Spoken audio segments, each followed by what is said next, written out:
তো থার্ড সেমিস্টারের ক্ষেত্রে একটা বিষয় সম্পর্কে বলে দেওয়া ভালো যে দেখো তোমাদের অলরেডি তোমরা পরীক্ষা আগে দিয়ে এসছো, তোমাদের কনসেপ্ট কিন্তু খুব ভালো ক্লিয়ার। তো তোমাদের একটা কথা বলি যে পার্টনারশিপ তোমরা পড়েছো, পার্টনারশিপে কিন্তু কালকে ইন্টারেস্ট অন ড্রয়িংসের উপর থেকে একটা কোয়েশ্চেন আসার চান্স কিন্তু খুব বেশি, কারণ interest on drawings, past adjustment এগুলোর উপর থেকে কিন্তু কোয়েশ্চেন আসবেই। সুপার প্রফিট, অ্যাভারেজ প্রফিট বা কোনো রকম ক্যাপিটালাইজেশন প্রফিট মেথডে গুডউইল কিভাবে নির্ধারণ করতে হয় সেটা তোমরা দেখে যাবে। ডিবেঞ্চারের উপর থেকে ইন্টারেস্টের বিষয়টা দেখে যাবে।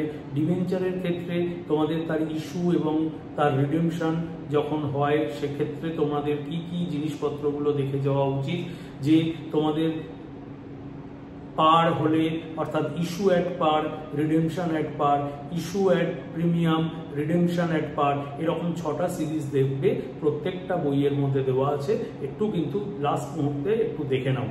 আরেকটা বিষয় সম্পর্কে তোমাদের বলে দেওয়া ভালো যে ডিবেঞ্চারের ক্ষেত্রে অবশ্যই উইদাউট ক্যাশ কনসিডারেশন যেটা হয় সেটা কিন্তু তোমরা একটুখানি দেখে যাবে। আর আবার একটা বিষয় নিয়েও বলি, কোম্পানি তো আমি বলছি কোম্পানির থিওরি পোর্শন কিন্তু বারবার প্রত্যেকের কিন্তু নলেজে থাকে না।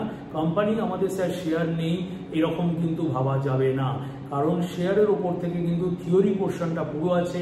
অনুমোদিত মূলধন, বিলিকৃত মূলধন, subscribe capital, issued capital, authorised capital, এগুলোর কিন্তু আলাদা আলাদা করে ডেফিনেশনগুলো লাস্ট মুহূর্তে দেখে যাবে।